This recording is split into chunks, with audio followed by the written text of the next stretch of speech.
Hello everybody, welcome to law school. तो कल हमने स्टार्ट किया था लीगल पर्सनैलिटी को। लास्ट वीडियो में आपने ये देख ही लिया होगा। ये है आपका part 2 of legal personality. So let's get into it. Legal status of animals. अभी हमने लीगल स्टेटस अनबॉर्न चाइल्ड का देखा था और एक और देखा था। किसका देखा था बताइए? डेड पर्सन का देखा था। अब हम देखेंगे एनिमल्स का। Law does not recognize animals as person because they are merely things and have no natural or legal rights. Law तो भाई एनिमल्स को पर्सन रिकॉग्नाइज नहीं करता। क्यों? क्योंकि पहली चीज तो कोई उनके पास नेचुरल या लीगल राइट नहीं है और उन्हें वो मेरली एक चीज मानते हैं। एनिमल्स को चीज मानते हैं। वो कहते हैं कि इनके पास राइट्स तो है नहीं, ड्यूटीज तो है नहीं, तो किस बात के ह्यूमन बीइंग हुए हैं। Animals being incapable of legal rights and duties, their interest are not recognised as law. तो ये हम चीज समझ गए। एनिमल्स के पास ना लीगल राइट्स है ना ड्यूटीज है, जिसकी वजह से उनके इंटरेस्ट को लॉ रिकॉग्नाइज ही नहीं करता कि वो क्या चाहते हैं। ऑब्वियसली आपने नहीं देखा होगा ना कि गायों के लिए कानून बन रहा है कि गाय 10 बजे ही खाना खाएंगी। डॉग्स को आपको मतलब रोटी रात को डालनी है। There is no such law ना। Salmond regards them as objects but not subjects of legal rights and duties. Salmond भाई साहब ने तो इनको ऑब्जेक्ट बोल दिया कि animals are objects and they are not subjects of legal rights and duties. Okay, तो liability is imposed on masters of their pets and it does not arise out of principle of vicarious liability but because of its implied negligence in not keeping animal well in control. तो बेटा suppose एक यहाँ पर आपका dog है, ठीक है। ए ने एक डॉग पाला हुआ है, ठीक है। तो बेसिकली हम देखें तो ए तो इसका मास्टर हो गया, ठीक है। अगर हम वाइकेरियस लाइबिलिटी अगर यहाँ पे बात आई है तो हम यहाँ इसका सबसे बड़ा एग्जाम्पल है मास्टर सर्वेंट, तो हम वही समझ लेते हैं। ये मास्टर हो गया, इसका सर्वेंट हो गया। बट यहाँ पे अगर सपोज ये जो डॉग है इसने जाके सी को काट लिया, ठीक है, इसको काट लिया इसने। तो अब हम यहाँ बात कर रहे हैं कि जो ये मास्टर है ना, इसकी लाइबिलिटी अराइज होगी। बट यहाँ पर कैच ये है कि ये वाइकेरियस लाइबिलिटी नहीं होगी बिकॉज ये लोग मास्टर सर्वेंट जैसा रिलेशनशिप यहाँ है ही नहीं। तो ये वाइकेरियस लाइबिलिटी की वजह से नहीं ए लायबल होगा, बल्कि ए लायबल इसलिए होगा क्योंकि ये इसकी नेग्लिजेंस थी, इसकी कमी रही कि उसका डॉग ने जाके किसी और को काट लिया। इसकी जिम्मेदारी बनती थी इसको संभालने की, और अगर इसने इसे नहीं संभाला है तो वो इसकी नेग्लिजेंस है, इसलिए इसके ऊपर लायबिलिटी इम्पोज की जाएगी कि तुमने अपने पेट को ठीक से नहीं रखा, ठीक है।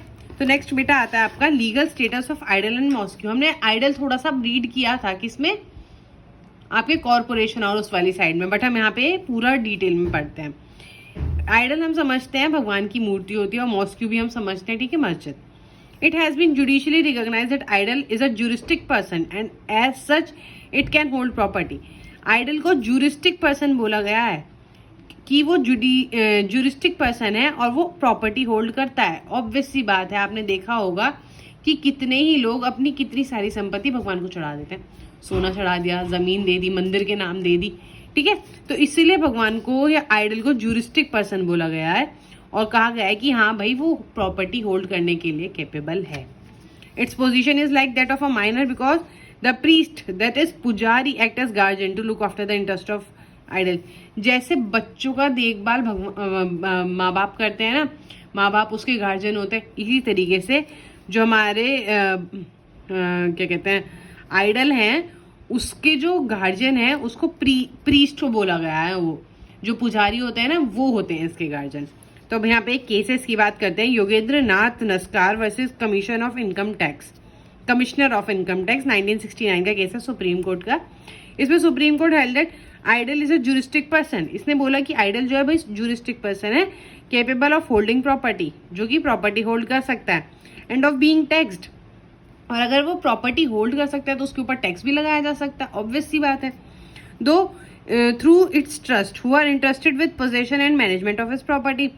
और ये टैक्स कौन पे करेगा? वो पे करेगा जिसके ऊपर ये ट्रस्ट की प्रॉपर्टी, जो प्रॉपर्टी दी गई है जिसको, उसकी पोजेशन में है, ओनरशिप नहीं पोजेशन में है। जैसे कि पुजारी की पोजेशन में है ना वो सारी चीजें, तो अगर टैक्स भरने की बात आएगी तो पुजारी भरेगा। Okay, clear? आई होप इतना सबको क्लियर हो गया होगा। नेक्स्ट बेटा इसमें एक केस और है शिरोमणि गुरुद्वारा प्रबंधक कमेटी वर्सेस सोमनाथ दास 2000 सुप्रीम कोर्ट। इसमें Guru Granth Sahib the Holi Guru of six is a legal person. इसमें बेटा गुरु ग्रंथ साहिब तो हम सबने सुना ही होगा, जो सिख लोग हैं उनके गुरु माने गए हैं ये, तो इनको भी लीगल पर्सन का दर्जा दिया गया था क्योंकि इनके होली गुरु हैं। नेक्स्ट आता है बेटा double capacity versus double personality. ये एक इंपॉर्टेंट चीज़ है, ये आपके 5 मार्कर में आ जाती है इनका डिफरेंस पूछने के लिए, तो आप ये समझ लीजिए, कंटेंट आपको मिल जाएगा, अभी आप ये समझ लीजिए। A man may have 2+ capacities but it has no power to enter into a legal transaction with himself. Therefore double capacity does not mean double personality. एक इंसान है, आप सपोज आपका नाम है XYZ, अब आप जो हो आपकी तो एक ही पर्सनैलिटी होगी ना, बट आपकी 2 से भी ज़्यादा कैपेसिटी हो सकती हैं, ठीक है। आपके पास पावर है कि आप A के साथ भी ट्रांजैक्शन कर लो, B के साथ भी ट्रांजैक्शन कर लो, C के साथ भी ट्रांजैक्शन कर लो, ठीक है, बट आपके पास ये पावर तो नहीं है ना कि आप अपने खुद के साथ ट्रांजैक्शन कर लो, ठीक है। इसका मतलब है double capacity does not mean double personality. Double capacity का मतलब डबल पर्सनैलिटी नहीं होता।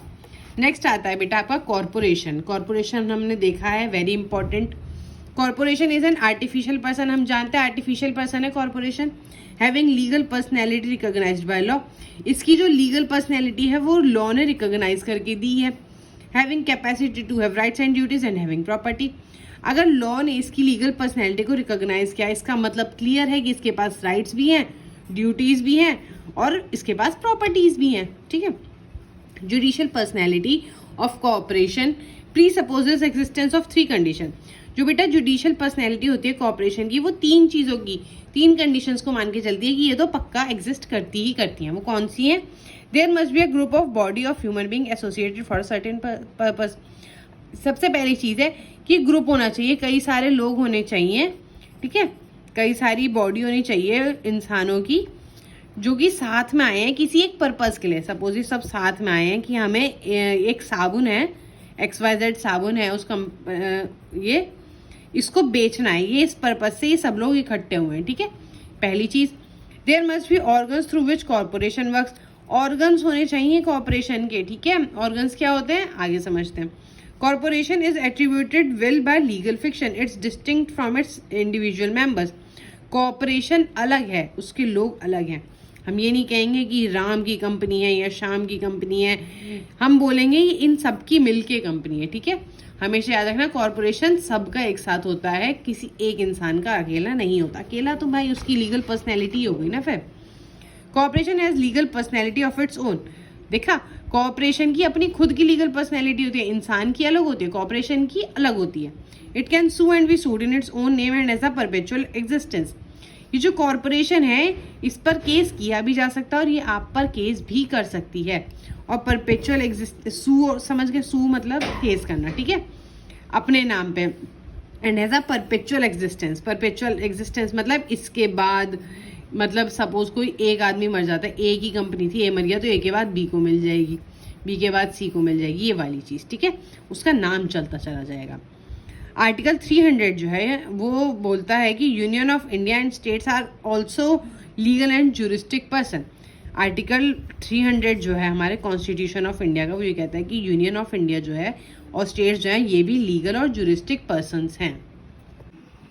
अब हमें ये तो समझ में आ गया कि वो सब क्या है। अब बात करते हैं characteristics of an artificial person. Artificial person continues to remain although one or all of the members are change.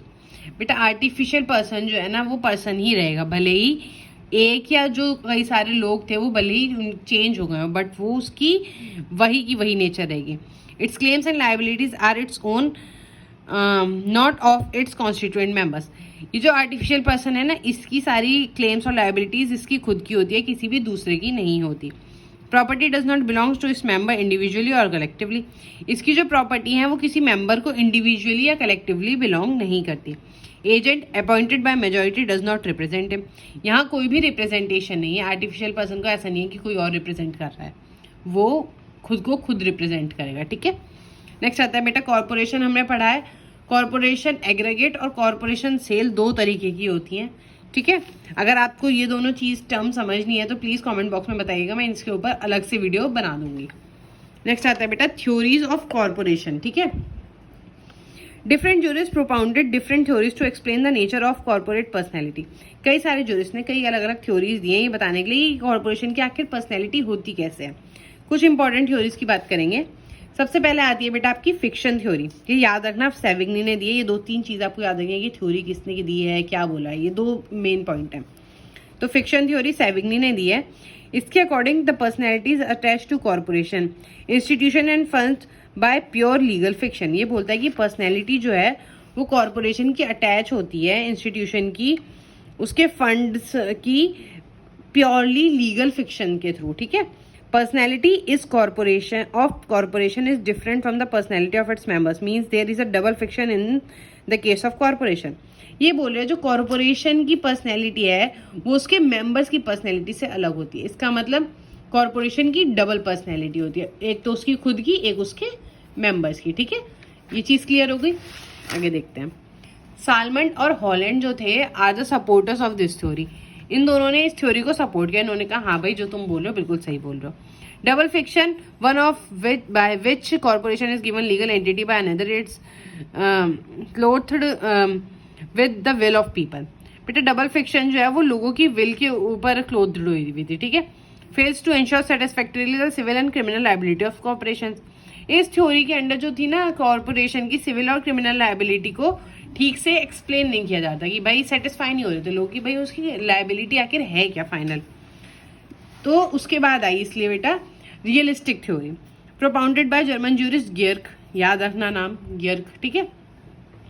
Followed by sir Frederick Pollock और गेल्डार्ट। ये बेटा इंपॉर्टेंट होते हैं नाम। पोलॉक तो नाम काफी सुना होगा और गेल्डार्ट, इन दोनों ने भी इसको फॉलो किया था। इसके अकॉर्डिंग क्या होता था बेटा, every group has a real mind, real will and real power of action. ये बोलते हैं कि हर ग्रुप के पास अपना खुद का रियल माइंड होता है, असल में एक दिमाग होता है, रियल विल होती है। विल होती है बेटा कुछ भी काम करने की इच्छा, आपकी विल है, आप पढ़ो ना पढ़ो मर्जी है, ठीक है। And real power of action, और पावर ऑफ एक्शन बेटा आपका मन है बहुत ज्यादा पढ़ने का, बट आपके पास आप एक्ट नहीं कर रहे हो, आप बुक्स लेकर बैठ नहीं रहे हो, तो आपके पास रियल पावर ऑफ एक्शन नहीं है। विल है, माइंड है, बट एक्शन नहीं है, ठीक है। तो ये बोलता है कि एवरी ग्रुप है, ये तीनों चीज होती हैं। A corporation has a real existence irrespective of the fact whether it is recognised by state और लॉ और नॉट। ये बोल रहे कि कॉर्पोरेशन के पास रियल एग्जिस्टेंस होती है भले ही उसको स्टेट ने या लॉ ने ना रिकॉग्नाइज किया हो। Existence of corporation is real and not based on any fiction. ये बोलता है कि कॉर्पोरेशन रियली एग्जिस्ट करती है, वो किसी फिक्शन पे डिपेंड नहीं करती। ये तो बिल्कुल अपोजिट हो गया ना लास्ट वाली थ्योरी से। तो बेटा ऑब्वियसली कंफ्यूजन हुए, एक कुछ कह रही है कुछ, तो उसके बाद इसलिए आई थर्ड थ्योरी। थर्ड थ्योरी है बेटा आपकी कंसेशन थ्योरी। ये Salmond, Savigny and Dicey mainly इसके सपोर्टर्स थे। नाम याद रखना, Salmond, Savigny, Dicey are the main supporters of this theory. According to this the only reality is sovereign and individual. The other groups can't claim recognition as persons, they are treated as persons merely by concession and part of sovereign। ये बोलते हैं कि भाई जो असल में real है ना वो सोवरन है और इंडिविजुअल है, मतलब राजा और प्रजा। ये बोल रहे हैं कि बस ये है असली में रियलिटी। जो बाकी के ग्रुप हैं वो कोई भी रिकॉग्निशन को क्लेम नहीं कर सकते कि वो पर्सन है, वो नहीं कह सकते कि वो पर्सन है। उनको बस ट्रीट किया जाता है as person because of concession और पार्ट ऑफ सोवरेन। उन्हें सिर्फ सोवरेन का पार्ट मान के, कंसेशन का पार्ट मान के एक पर्सन की तरह ट्रीट कर लिया जाता है, पर असल में वो नहीं है, ये बोल रहा है। In same way legal personality upon the corporation is conferred only by law. इसी तरीके से जो लीगल पर्सनैलिटी है कॉर्पोरेशन की वो भी लॉ से कन्फर की गई है। मीन्स इसको इन्होंने इस वाली कैटेगरी में लिया है, ठीक है, concession and part of sovereign वाले में। ओके, आई होप इतना समझ आ गया। अब इसके आगे देखते हैं theories linked with philosophy of sovereign state, ठीक है। नेक्स्ट थ्योरी आती है बेटा पर्पस थ्योरी। मेन जो एक्सपोनेंट थे इस थ्योरी के वो जर्मन जूरिस्ट थे ब्रिन्स। नाम याद रखना, BRINZ, ब्रिन्स। इस थ्योरी के according corporation are treated as person for certain specific purposes. ये बोल रहे हैं कि जो कॉर्पोरेशन है उसको पर्सन की तरह ट्रीट किया जाता है अलग अलग पर्पसेस के लिए। कोई सपोज एक पर्पज है जिसके लिए लग रहा है कि हाँ भाई पर्सन की तरह ट्रीट कर सकते तो कर देते थे। Assumption that only living persons can be subject matter of rights and duties would have deprived imposition of rights and duties on corporation which are non-living entities. Therefore, as per this theory, it became necessary to attribute personality to corporation for purpose of being able to have right and duty. ये बोल रहे कि पहले तो ये assumption माना जाता था ना कि सिर्फ जो पर्सन है उनके पास ही राइट्स एंड ड्यूटीज होते हैं और कॉर्पोरेशन के पास तो होंगे नहीं क्योंकि वो नॉन लिविंग एंटिटी है। इसलिए ये थ्योरी आई जिसने ये नेसेसरी एट्रीब्यूट डाल दिया पर्सनैलिटी का कि कॉर्पोरेशन जिसके पास पर्पज है उसके पास राइट और ड्यूटी भी है। मतलब एक कॉर्पोरेशन जिसके पास कुछ पर्पज है कॉर्पोरेशन बनाने का उसके पास राइट एंड ड्यूटी भी होगी। आई होप ये क्लियर है। एक लास्ट बस थ्योरी बची है, फटाफट इसे भी देख लेते हैं। ब्रैकेट थ्योरी बोला गया है इसे, सिंबलिस्ट थ्योरी। ये आहेरिंग ने दी है बेटा, नाम याद रखना, आहेरिंग बोलते हैं इसको, ठीक है। Of this theory, according to this, jurist personality is only a symbol of facilitate the working of corporate bodies. ये बोल रहे हैं कि ज्यूरिस्टिक पर्सनैलिटी होती है ना जो, वो सिर्फ एक सिंबल होता है जो कि कॉर्पोरेट बॉडीज का जो काम है उसे करने के लिए हेल्प करता है, फैसिलिटेट करता है। Only members of corporation are persons. ये बोल रहे हैं कि जो कॉर्पोरेशन के मेंबर्स हैं ना सिर्फ वही पर्सन होते हैं in real sense and there are real barriers of rights and duties. कह रहे हैं कॉर्पोरेशन में जो लोग हैं ना वो ही असल में पर्सन है और उन्हीं के पास राइट्स एंड ड्यूटीज होती हैं। A bracket is put around them to indicate that they are to be treated as a single unit and when they form themselves into a corporation. ये बोल रहे हैं कि एक ब्रैकेट रखा जाता है, ऐसे मान लीजिए कि एक कॉर्पोरेशन है उसमें A, B, C है, तो उनको ऐसे ब्रैकेट कर दिया कि भाई ये जो लोग हैं ये लीगल पर्सनैलिटीज़ हैं, इनकी अपनी लीगल पर्सनैलिटी है, राइट्स एंड ड्यूटीज़ है और ये जो एक पूरा ब्रैकेट है ये इनकी एक कॉर्पोरेशन को शो करता है। आई होप आपको ये चीज़ बहुत अच्छे से क्लियर होगी। बाकी अगर आपको इस यूनिट का माइंड मैप चाहिए जिससे आप इजीली इसको मेमोराइज कर सके तो please let me know in the comment section. I know आप लोगों के एग्जाम्स आ रहे हैं तो इन वीडियोस को देख के आप बहुत अच्छे से नोट्स बना सकते हैं और सेम टू सेम आप एग्जाम में लिखोगे, बहुत अच्छे मार्क्स आपको आराम से मिल जाएंगे। आई होप आपको ये सब अच्छे से समझ आया हो। जो ना समझ आया हो please let me know in the comment box और अगर वीडियो अच्छी लगी हो तो please like, comment and share with your friends. Thank you so much and अगली वीडियो में जुड़े रहिएगा क्योंकि मैं नेक्स्ट यूनिट अगली वीडियो में दूंगी।